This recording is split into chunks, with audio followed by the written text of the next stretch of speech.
estamos ya en nuestra zona mixta y mientras estaba sonando la música me estaba regodeando. La verdad es que estaba disfrutando de la lectura del capítulo 58 de Isaías, al que aludía el pastor José Luis Borrego. Me he puesto el texto que utilizó como texto de partida, como texto de fondo.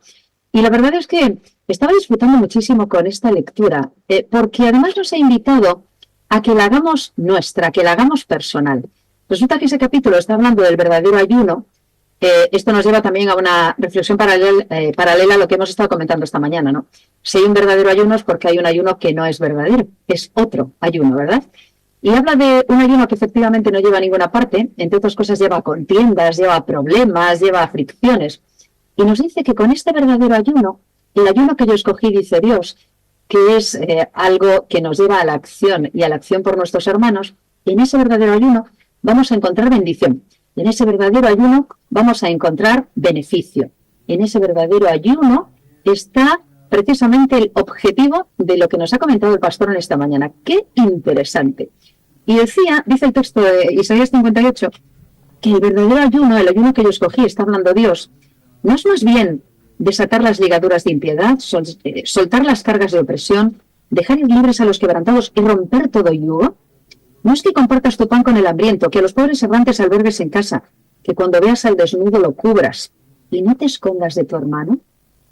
Y un poquito más allá, después de todo esto, qué promesa tan preciosa. Versículo 11.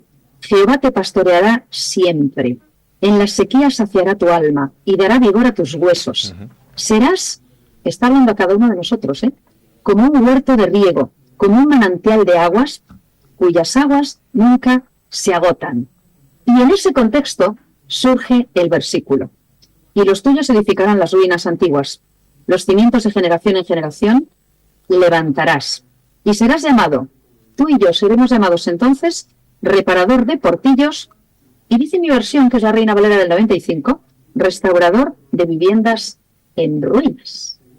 ¡Qué idea tan interesante! Bueno, pues vamos a hablar de todo esto, vamos a acercarnos a todo esto. No sé, compañeros, qué os ha parecido así en un primer momento, pero yo me anotaba una pregunta cuando iba más o menos por la mitad el pastor, y me preguntaba yo, oye, ¿qué es, Esther, lo que tú debes reparar? Porque esta mañana te está llamando a ser reparadora de algo, ¿no? Reparadora de portillos. Estaba buscando, por cierto, lo que significa la palabra portillo, según el diccionario de la Real Academia Española de la Lengua, y nos dice que un portillo, pues es una grieta que se abre pues en un muro, en una puerta, en algún lugar, ¿no? Es esa grieta, es ese hueco que se puede abrir en una estructura. ¿Qué es lo que yo debo reparar? ¿A qué estoy llamada yo en esta mañana? ¿Qué es lo que está roto? ¿Qué es lo que está en ruinas a mi alrededor? ¿Y cuál es mi responsabilidad entonces? ¡Guau! ¡Qué idea tan interesante! Juanfran, ¿qué es lo primero que se te ocurre? Me vuela la cabeza. Me ha explotado. O sea, lo que el pastor nos ha traído de fijar nuestra mirada en el mensaje de Isaías, y digo, si esto lo he leído yo otras veces, y lo vuelvo a leer, y es tan fresco, es tan actual, tan de ahora, tan... Juanfra, esto es por donde hay que ir, que digo, madre mía, no tengo más que agachar un poquito la cabeza y decir, sí, señor, necesito esto. Es lo que nos está queriendo, lo que nos desea nuestro Señor a cada uno de nosotros, ser reparadores. Y entonces yo estaba pensando, hay cosas que reparar, hay cosas que reformar, hay cosas que volver a poner en su sitio, se están cayendo, hay grietas a mi alrededor, sí. Nos quejamos, ¿no? Nos quejamos continuamente de que esto no funciona bien, de que esto tal, de que esto podría mejor, el otro no hace esto, el otro no sé cuánto. Fíjate en la iglesia las cosas que se hacen mal, ¿no? Y lo que hace, y si se hiciera así, si hiciera ya asado y tal, y nos quejamos, y muchas veces ponemos el foco bien puesto, pero nos pide un poquito más, y Isaías nos está poniendo en su boca, el Espíritu Santo está diciendo, bueno, ¿y qué hacemos, Juanfran? ¿Qué hacemos? ¿Nos quejamos y ya está? Ser reparadores. A ver, remángate, saca un poco los utensilios, la masa, y vamos un poquito a poner. Si hay grietas, si hay tal, vamos a empezar, hay que sanear, ¿no? Y estamos llamados a eso. A mí lo primero así que me me ha dado un tortazo de realidad como diciendo, vale. Grietas, calzadas, viviendas en ruinas, calzadas por reparar, porque la calzada es el camino también, la grieta está abierta en el muro, etcétera. ¡Guau! Hay que identificar también lo que hay que reformar, ¿no? Lo que hay que arreglar, y a partir de ahí, pues también pensar en cuál es mi función a la hora de reparar todo esto. ¿Cuántas ideas van surgiendo con esto? Ahora, Ángel, ¿por dónde te acercas? Sí, el pastor trae en esta predicación una cantidad de imágenes que pudiéramos interpretar de diferentes formas, ¿sí? Pero lo que me llama mucho la atención es la estructura de primero hablar de una solución. Normalmente cuando tú hablas de problema, solución, ¿sí? Ese es el orden. Problema, hay un problema y esta es la solución. Pero esta predicación arranca conversando sobre una solución. Y entonces tú te empiezas a preguntar como que, pero, ¿qué quiero reparar? O sea, como dice Juanfra, ¿qué voy a reparar? Y entonces al llevarlo al contexto espiritual, hablar de reparación, y tú dices, bueno, pero ¿qué voy a reparar yo en mi vida como para mejorar el tema espiritual? Y entonces él te muestra una solución en la predicación hablando del tema de reparación, y luego te planteas que sí existe un problema, y son esos portillos. Tienes portillos en tu vida. Que tienes que reparar, y te muestra muy claramente, finalizando la predicación, cuáles son esos portillos que puedes tener tú en tu vida que hacen que debilite tu fe, que debilite tu espiritualidad. Entonces es un llamado a reflexionar de que existe una solución a la cual Dios nos llama, es a constantemente hacer mantenimiento y reparación de esos portillos en nuestra vida espiritual. Entonces, el pastor trae una imagen de un reparador, y tú dices, bueno, pero lo planteó al inicio, y tú dices, pero ¿qué tengo yo que reparar? Y cuando de repente me empieza a darle forma, lo llevó al revés, lo llevó de la solución al problema. Y entonces tú dices, presente, yo tengo ese problema en mi vida. Entonces es fácil de poder hacer empatía con este sermón y llevarlo a mi casa y decir, yo todos los días voy a tener que hacer mantenimiento porque siempre va a aparecer un portillo. Otro punto importante aquí es que a veces observamos los portillos en la casa de al lado y no nos damos cuenta que se nos está derrumbando la pared de atrás. Entonces, por eso te digo, hay una cantidad de símbolos e imágenes, símiles, comparaciones aquí en este sermón que pudiéramos llevar a nuestra vida cotidiana. Y bueno, la bienvenida al pastor que ya está aquí, que nos trae hoy a reflexionar en diferentes aspectos con la misma imagen, la imagen de un reparador. Pues, Pastor Borrego, ¿qué tal? Sí, un hola, placer y un saludo enorme desde Vigo, ¿cómo estás? Un placer saludarte. Igualmente, encantada de verte. Igualmente. De poder saludarte. Y estábamos comentando que nos hemos quedado, la verdad, impactados. A mí me ha gustado muchísimo, lo estamos comentando a los compañeros, este planteamiento tan personal que nos has hecho del capítulo de Isaías 58, más muchos otros textos que has traído a colación sobre esto, porque de repente como que nos hemos visto todos reflejados, ¿no?, en esta historia. Decías, ay, espera un momento, que hay grietas, hay ruinas, hay problemas, hay portillos que reparar, y nos haces un llamado a lo que has denominado la religión verdadera, esa que está hecha de acciones y no de intenciones. De buenas intenciones estamos llenos, pero hay que pasar a la acción. Y la verdad es que te lo agradezco muchísimo, porque lo estábamos comentando, yo no había leído Isaías 58 como si fuera algo específicamente dedicado a mí, y como si yo fuera, ¿no?, llamada a ser reparadora de portillos. En la versión que tengo, que es la Reina Valera del 95, dice reparador de portillos y restaurador de viviendas en ruinas, que es una idea muy bonita también, además de calzadas, ¿no? Lo primero, agradecerte por este llamado a la acción y por este llamado a que seamos obreros, ¿no?, y a que seamos fieles y no negligentes, como también nos has comentado. Como pastor, supongo que os encontráis, claro, en las congregaciones, con muchas de las situaciones parecidas a lo que estaba ocurriendo en aquel momento, ¿no?, con el reinado de Joás. Ahora iremos a lo personal, pero como pastor también. Es verdad que en las iglesias muchas veces os encontráis con un montón de grietas, con un montón de portillos que reparar, y probablemente no siempre es fácil, ¿no?, que la gente tenga esa idea de que esto es un trabajo de todos. Claro, este es el gran desafío, ¿no? El desafío siempre es no solo que haya uno que ve o uno que repare, sino que involucre un equipo, que la gente que tiene dones, que tienen características que pueden ayudar a enfrentar pues una obra más profunda, más amplia. Y esto, cada uno tiene sus valores, lógicamente, pero no hay duda que entre todos podemos hacer mucho más que la idea de un pastor que como digo yo, en plan de cura, ¿no? Que yo, o como Juan Palomo, yo me lo guiso, yo me lo como, no, sino que tratemos de involucrarnos, de apoyarnos, porque la iglesia hemos señalado del texto de Pedro, somos como piedras, pero formamos todos parte del edificio. No hay nadie más importante. Todos tenemos. El único importante es la piedra del ángulo, que es Jesucristo. Él es el que sustenta el edificio. Pero Dios quiere que participemos en esta gran obra de restaurar, de rehacer situaciones que están en debilidad o reparar esas grietas que hemos señalado. Y todos podemos hacerlo porque incluso, como dice también el Señor en su palabra, los que son más humildes son los más necesarios, porque ven cosas que otros no vemos.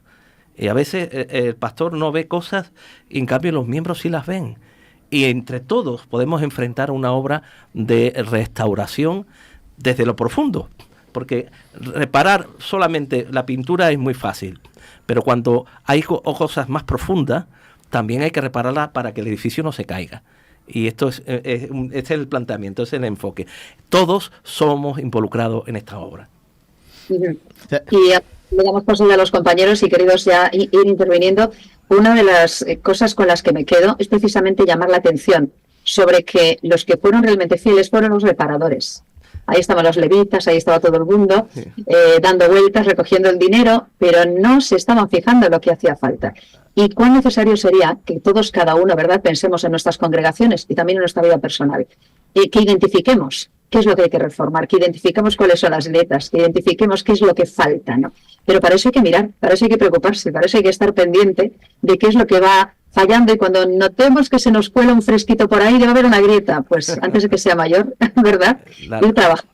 No, además, además el problema es que las grietas, si son muy grandes, por ahí se cuela el enemigo.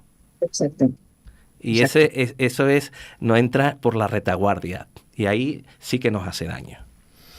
Sabes que, escuchando tu comentario sobre el edificio, y sobre llevar esto al ámbito de reparaciones civiles, me llevo el tema a esa metáfora, y en el mercado inmobiliario, cuando un grupo de personas tienen una estructura civil, llámese un edificio o un urbanismo, el que tú no repares tu propiedad devalúa la propiedad de otros.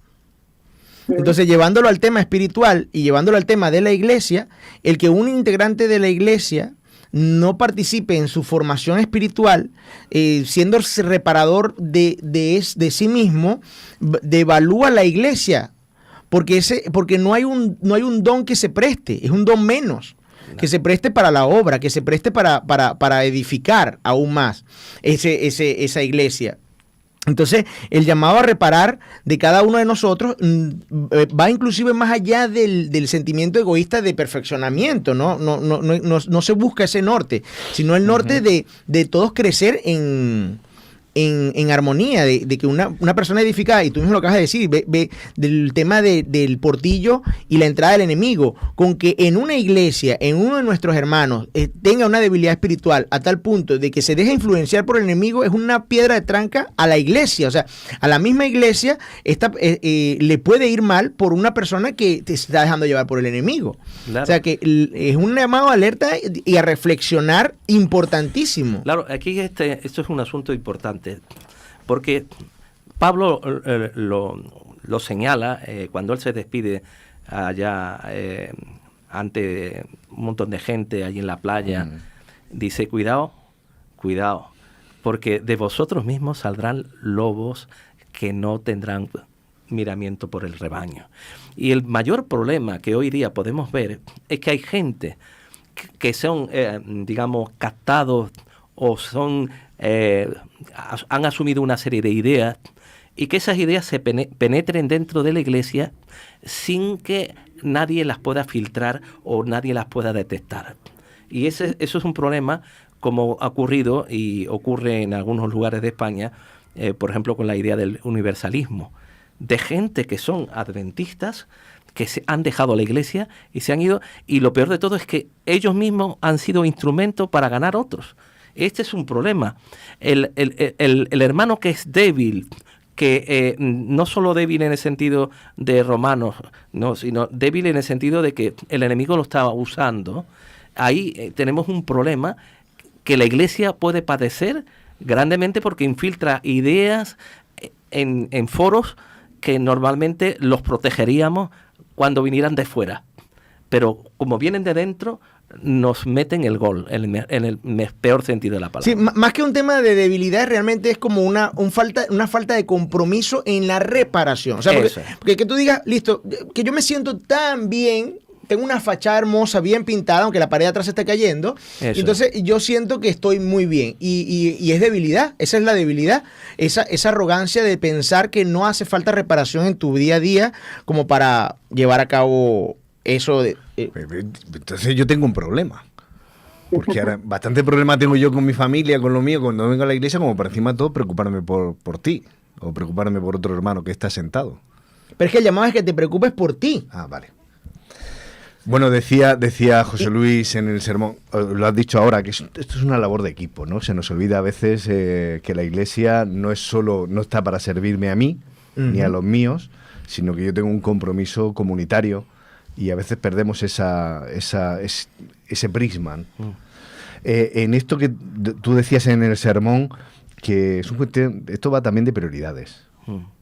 Claro, evidentemente las prioridades son clave. El problema, ¿quién es el que tiene las prioridades? En la historia tenían que tenerlas los religiosos. Los levitas son los que recibían el dinero y son los que tenían que dedicarse a ello. Pero no se dedicaron, porque no estaba en su intención solamente recibir el beneficio, pero no enfrentar el problema. Y solo tenemos el sumo sacerdote, Joiada, que enfrenta el problema, porque pasado un tiempo, cuidado, año 23 del rey, que ya está preguntando, ¿y qué ocurriría si un rey, con las capacidades que tenía en aquella época, un rey mandaba y si no se hacía, te cortaban la cabeza, como se suele decir? Pero que él te había dicho, oye, esto hay que repararlo, y no lo reparaban. La inconsciencia y la falta de reflexión de los mismos levitas. Importante, siempre que hay un problema en esta historia, el sumo sacerdote es el hombre de Dios. Es aquel que viene y dice, no importa, yo me encargo. Aunque es el sumo sacerdote, él se encarga de recoger el dinero y de que se aporte hacia los constructores. Si no tenemos ese hombre que haga de puente, ¿verdad? Si no tenemos ese hombre valioso, no se hace nada. Como había ocurrido, que se había demorado tanto tiempo. Por eso necesitamos hombres y mujeres que tengan visión y que estén dispuestos a enfrentar cualquier problema para servir al Señor. Pero ¿te parece, José Luis, porque yo, leyendo el texto que nos has llevado a Isaías, yo en Isaías empieza muy fuerte el capítulo. Tremendo. Porque dice, el Señor me dijo, el Señor está diciéndole a Isaías, esto es urgente, esto es importante, hay una premura, tenemos que estar en esto, una urgencia. Sí. ¿A ti te parece que eso, al traerlo a nuestro día, a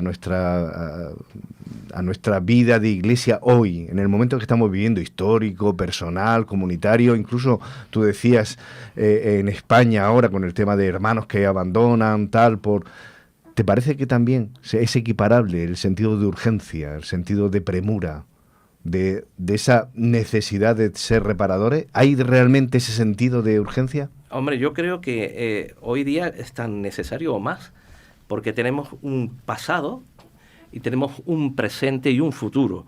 Y en el pasado hemos visto cómo Dios ha guiado a su iglesia. En el presente podemos tener dudas, porque las cosas no marchen todo lo que deseamos que vaya. Pero tenemos un futuro al que somos todos llamados a enfrentarlo y formar parte de ese futuro.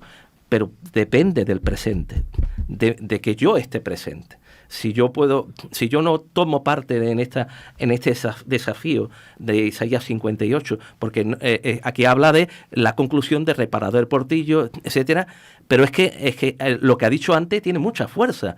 El verdadero ayuno, ¿dónde está el verdadero ayuno?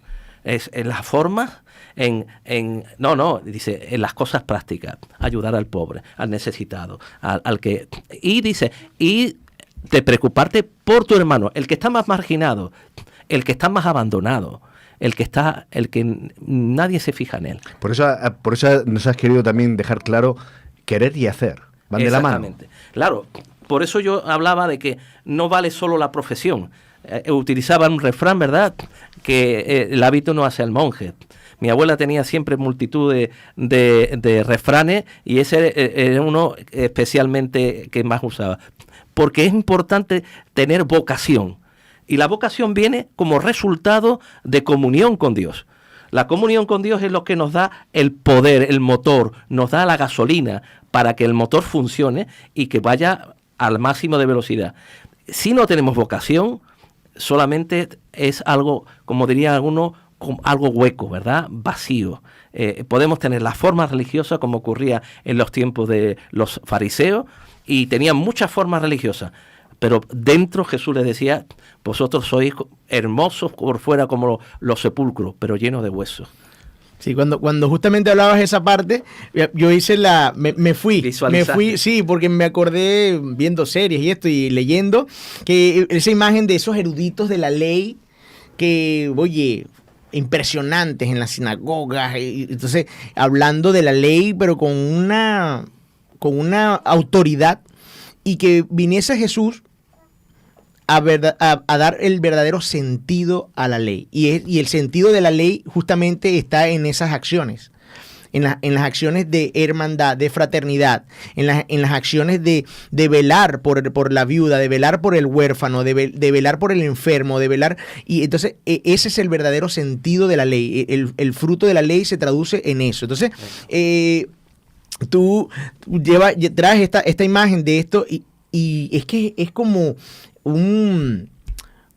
mí me trae un mal sabor de boca realmente, porque es llamarme a la reflexión y decirme cuánto te falta por edificar. Y lo veo más que en tu sermón veo más, está claro el llamado a edificar constantemente, pero también veo un llamado a la humildad. Claro. Un llamado a la humildad. ¿Por qué? Porque veo como que hay que dejar la arrogancia a un lado. La arrogancia de un lado, y para poder ver verdaderamente qué te hace falta, ¿sí?, para poder llevar esa religión viva. Claro, por eso a mí, esa religión real. La imagen de Joiada, podría decir, no, es el sumo sacerdote. En aquella época era un ministro. Es decir, hay muchos de segundo nivel que lo pueden hacer. No, él se humilló, se bajó del lugar exaltado que estaba, se bajó a lo básico, a lo que era necesario. Y gracias a eso se pudo llevar a cabo. Yo creo que hace falta siempre que cualquier persona bajemos donde tengamos que bajar para que podamos llegar a la solución de los problemas. Si hay que bajarse, la forma, la posición no importa. Lo que importa es honrar a Dios. Lo que importa es glorificar a Dios con lo que hacemos, con lo que decimos, y que nuestra vida y la iglesia estén enfocadas en esa dirección. Y ese es el objetivo del mensaje. Nuestra vida no es tan importante como la gloria de Dios que transforma mi vida. Eso es como si fuera una luz que refleja, un feedback. Entonces, y es que yo tengo va por otra línea también. Aparte de que a lo mejor habría que reconducir la idea de la jerarquía, que es un problema, porque efectivamente, bueno, hay diferentes tipos de responsabilidades, pero nosotros no deberíamos hablar de jerarquías, ni de, digamos que, comillas, profesiones o vocaciones de primera, segunda, tercera y cuarta categoría, que todavía sigue pasando, ¿no? Y ese es un problema. Yo creo que eso es una grieta importante y es algo que deberíamos reparar. Esta dichosa idea de las jerarquías, ¿no? Y de quién es más importante o no. ¿Era más importante el levita? Bueno, pues al final el que arregló el templo era efectivamente el restaurador. Los levitas estaban allí mirando. Pero yo iría incluso algo más allá también, algo más lejos, no sé qué os parece, pastor y compañeros, en un sentido. a veces cuando hablamos de este tipo de textos, y ojo que Isaías 58 nos da unas cuantas ideas, me da la sensación de que todavía tenemos una idea bastante antigua de que hay solamente 3 o 4 tipos de necesidades o 3 o 4 tipos, ¿no?, de asuntos que arreglar. Me temo que buena parte del problema pasa por, oye, mira, acabo de comprar una pintura carísima y voy a pintar la pared de la iglesia. Espera, Esther, es que no es un problema de pintura, es que tiene unas grietas por las que se está colando la lluvia. Sí, pero es que yo tengo aquí esta pintura tan cara y es preciosa, además, y como la iglesia de al lado la pintaron de este color, pues yo también la voy a poner. Quiero decir, a veces tenemos un problema de identificación de problemas. Y hoy por hoy, año 2024, tendríamos que ser, como iglesia, creo, mucho más directos en ciertas cosas. En algunas iglesias el problema será el racismo. A verlo, Airo. Yo hablo de dentro, no hablo de fuera. Luego hablamos de las grietas de fuera. En otros sitios será el clasismo. En otros sitios será el machismo. ¿Cuántas mujeres de iglesia están sufriendo machismo cristiano? Y es un problema grave. Y yo no puedo hablarle luego a las demás mujeres de fuera si en la iglesia no estoy haciendo mi trabajo. En alguna iglesia el problema será la necesidad. Efectivamente, habrá problemas de necesidad económica, etcétera. Pero en otras a lo mejor el problema será el orgullo. Entonces, claro, cuando tú nos haces un llamado a... Yo me apunté, pastor, ¿qué es lo que yo debo reparar? Primero empezando por mí, lo comentaba antes Orángel, ¿no? Primero tengo que empezar por reparar mis grietas, las mías, que a verlas las hay, y mis desastres, y mis fallas de pintura y todo. Pero es que luego, como miembro de esa iglesia, de ese cuerpo de Cristo al que tú también aludías, tengo que ser suficientemente inteligente, sensible, sensata, como para buscar los problemas que tengo a mi alrededor y darles solución. Porque a veces ese no mirar al hermano, ese pasar de todo, que también dice Isaías 58, pasa por, mira, en mi iglesia hay un problema de machismo, pero por si acaso no me meto porque me va a salpicar. Y hago así. ¿No? Es decir, ¿cuánto queda por actualizar en este sentido? Queda mucho que hacer.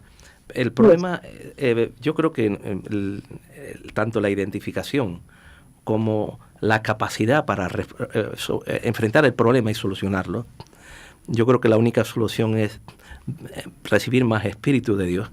Porque sin el Espíritu de Dios, no solo no lo identificamos, sino que no tenemos el poder de Dios para poder dar la solución definitiva. Porque el problema, si no, lo que podemos hacer es un apaño, ¿verdad? Una solución aparente.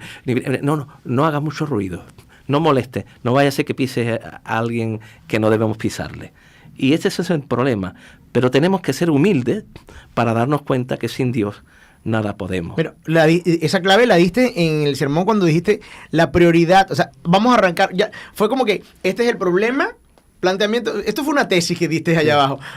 El planteamiento del problema, la justificación de por qué investigamos, y ahora esta es la clave. Y dijiste que la prioridad es Dios. Está claro. Aquí la fórmula para que todo funcione es que Dios inicie, ¿sí?, ese sentimiento de reparación en cada uno de nosotros, que nos permita luego vislumbrar qué es lo que está, cuál es el problema real que puede existir en nuestra iglesia. Y estando nosotros, desde un punto de vista espiritual, cercanos a Dios, nos va a permitir ser herramientas para la solución de ese problema. Pero aquí la clave, como lo dijiste, la prioridad es Dios. También llevaste un concepto que es el tema de la fidelidad. ¿Cómo ahí me quedó como que, o sea, sé que la fidelidad es la expresión de esa espiritualidad, pero ¿cómo pudiéramos llevar esa fidelidad porque la fidelidad era de los reparadores? Entonces, ¿cómo es esa característica en una persona que se considere reparador? Ese concepto yo lo quiero llevar, antes de salir de aquí quiero llevármelo y digo, el pastor me dijo esto y esto con respecto al tema de la fidelidad en el reparador. Claro, el mayor problema aquí es, primero, lo que hemos señalado, necesitamos el Espíritu de Dios, que es que nos da la visión, porque somos miopes, y entonces nos da la lupa, y con la lupa vemos dónde está el problema. En segundo lugar, tenemos que tener la humildad, estar dispuestos a hacer lo que haga falta hacer, para, aunque tengamos que humillarnos delante de Dios e incluso delante de los hombres, que Dios sea glorificado. Por eso, Dios en primer lugar. Y a través de ello, Dios va a aportar los recursos. Yo he visto en los años que llevo en la iglesia que cuando el problema es muy gordo, y he tenido experiencia con problemas muy gordos, que decía, bueno, no sé cómo voy a reparar, cómo voy a solucionar esto. Me he humillado delante de Dios, he buscado a Dios con todo mi corazón y el Señor, he clamado con Dios y llorando, he clamado para que Dios pueda aportar lo que yo no soy capaz de aportar. Y Dios ha sido maravilloso.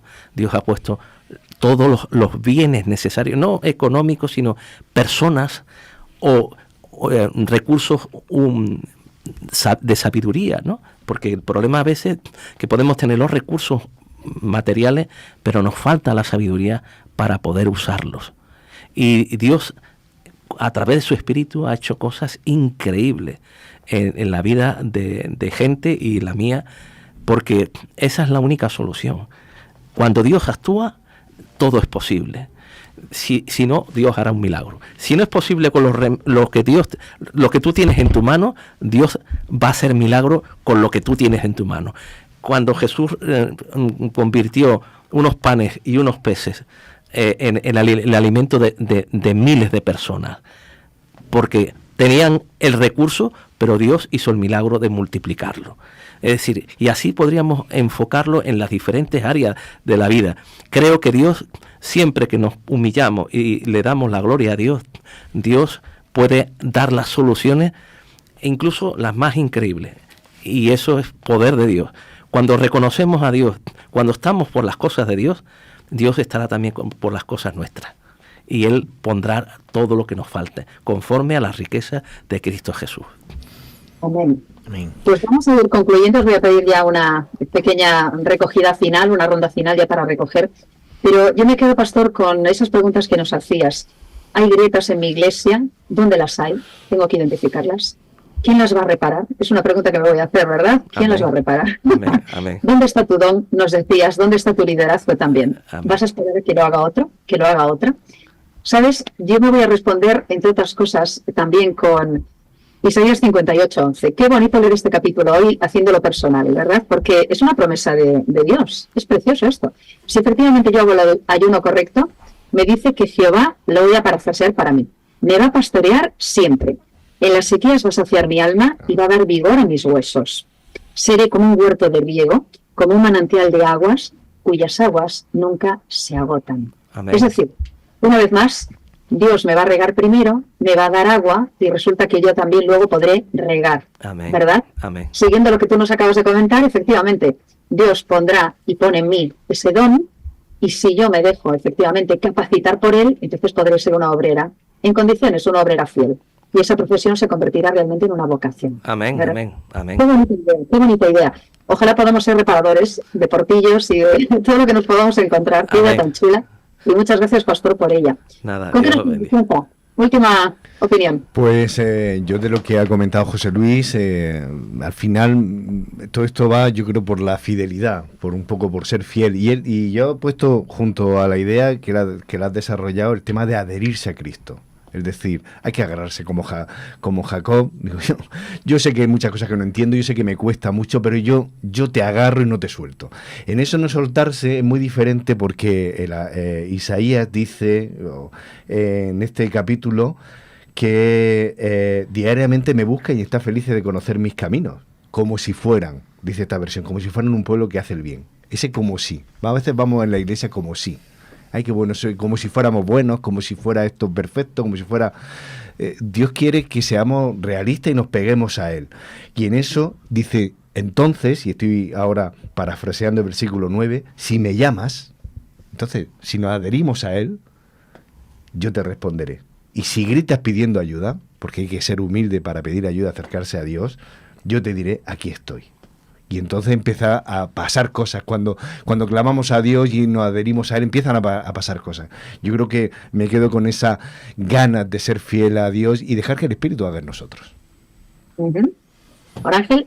Me llevo dos cosas, pastor. Me llevo el hecho de lo primordial, de que para poder conseguir ese problema es necesario estar en comunión con Dios. Es decir, es necesario entender que Dios te da esa visión. Es necesario entender que bajo tu arrogancia no vas a poder vislumbrar el problema. Por eso creo que las batallas se ganan de rodillas. me llevo eso, me lo llevo hoy afianzado. Hoy me digo, si mañana vuelves a estar en esta situación, de rodilla es la solución. Y me salió un verso, ¿viste? Sí. ¿Viste? Ok, y la segunda cosa que me llevo es que a veces desfallecemos en este llamado. O sea, a veces suena fácil el de decir, bueno, listo, voy a estar allí con Dios y para poder determinar cuáles son mis errores y inclusive poder ser parte activa de la iglesia, ser yo alguien que pueda aportar para la iglesia. Pero llevaste ese concepto de fidelidad y eso me estuvo dando vuelta en la cabeza y me está dando vuelta en la cabeza y la fidelidad implica constancia. Y esa es la segunda cosa que me llevo, o sea, que el tener esa característica, porque una cosa es ser reparador y otra es reparador fiel. Entonces, es este reparador que está todos los días en constancia evaluando su edificación, evaluando el que no haya ese portillo, que si a lo mejor no lo tienes hoy, lo vas a tener mañana. O sea, no bajar la mirada porque ya todo está bien, ya lo solucioné, ¿no? Sino es una constancia, ser fiel también es un llamado a constancia en esa relación espiritual. Creo que se traduce al final en humildad, en el hecho de que no es humildad hoy y arrogancia mañana, o sea, es humildad hoy, humildad pasado mañana y humildad todos los días. Todos los días. Exacto, para ir arreglando los portillos que quizás no aparecen hoy, pero aparecerán mañana, evitando la entrada del enemigo por cualquier flanco. Claro. Entonces, me llevo esas dos ideas, me llevo el de ser reparador y el de ser reparador fiel, o sea, constante. Claro. Yo solamente quiero recordar un texto de Jesús, que él dice, si alguno quiere venir en pos de mí, niéguese a sí mismo cada día, tome su cruz y sígame. Necesitamos todos los días caer de rodillas, negarnos a nosotros mismos para poder llegar al objetivo principal, que es la comunión con Dios, porque no es solo reparar algo, sino cuando estamos en comunión con Dios, todo se resuelve, todo es una solución, porque Dios está presente. Si Dios no está presente, es el mayor desastre. Claro. Eso es lo que nos diríamos. Pastor, antes de terminar, y que les envíes un beso enorme y un abrazo a los hermanos y hermanas de Almería. Gracias, lo haremos así. De todas formas, si Dios lo permite, dentro de poco voy a estar por La Coruña. Sí, bien. Yo ando por Vigo, pero bueno, házmelo saber y haznoslo saber y estaremos pendientes. Vamos a estar por La Coruña en unos meses, si Dios quiere. Pues así estaremos pendientes y lo veremos. Pero aparte de que les envíes un saludo, ya para concluir, una de las ideas que sin duda debería quedar es que todas estamos llamados a esta tarea. Amén. Todas. Es decir, no hay miembros de suficiente o poca categoría o menos categoría que no tengan una función que cumplir en esto. El edificio es de todos, sin duda. Eso tiene que quedar claro, ¿verdad? Exactamente, sí. El edificio, como ocurría con el templo, era de todo el mundo. Lo que pasa es que parecía solamente concernido con algunos que no tomaban la responsabilidad.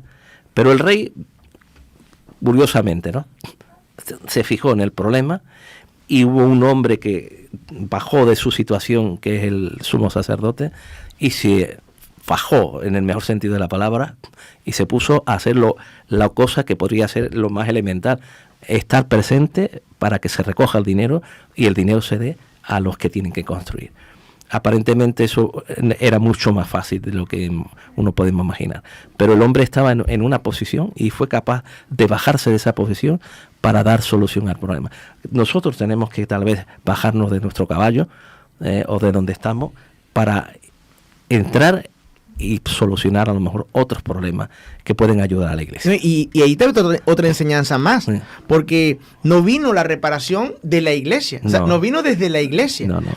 Dios usa herramientas que... Claro. O sea, el rey, que no era un religioso, se da cuenta del problema. Y el que hizo énfasis y perseveró para que se hiciera, se llevase a cabo la solución, porque si no se hubiese llevado a cabo. Así que aún ese hombre pues se fue utilizado para eso. Pues así vamos a concluir esta edición 347 de la Iglesia en Casa. recordando que todos podemos ser reparadores de edificios en ruinas, reparadores de calzadas para poder caminar por ellas en santidad, reparadores de grietas, de esos portillos que se pueden abrir en cualquier lugar. Todas y cada uno podemos reparar las grietas y podemos buscar reparación para nuestras propias grietas también. Amén. Ayudar a reparar las de los demás con la ayuda de Dios y con su Espíritu, como siempre. Así terminamos la edición 347 de La Iglesia en Casa, agradeciendo a Julián y a Juan Luis que hayan estado, como siempre, en el control técnico. Encantados de tener esa mesa con una visual así súper chula también, así de estreno. Compañeros, Juan Fran Ángel, gracias. Pastor Borrego, un placer también poder estar contigo y poder llevarnos este mensaje tan bonito y tan aplicable a nuestra vida. Y a todas, todos, os emplazamos el próximo sábado a las 7 de la mañana. Volvemos a reunirnos, Dios mediante, aquí en La Iglesia en Casa. Que sea una semana de enormes bendiciones. Feliz mes de junio. Nos vemos en el próximo programa. Hasta entonces. Adiós.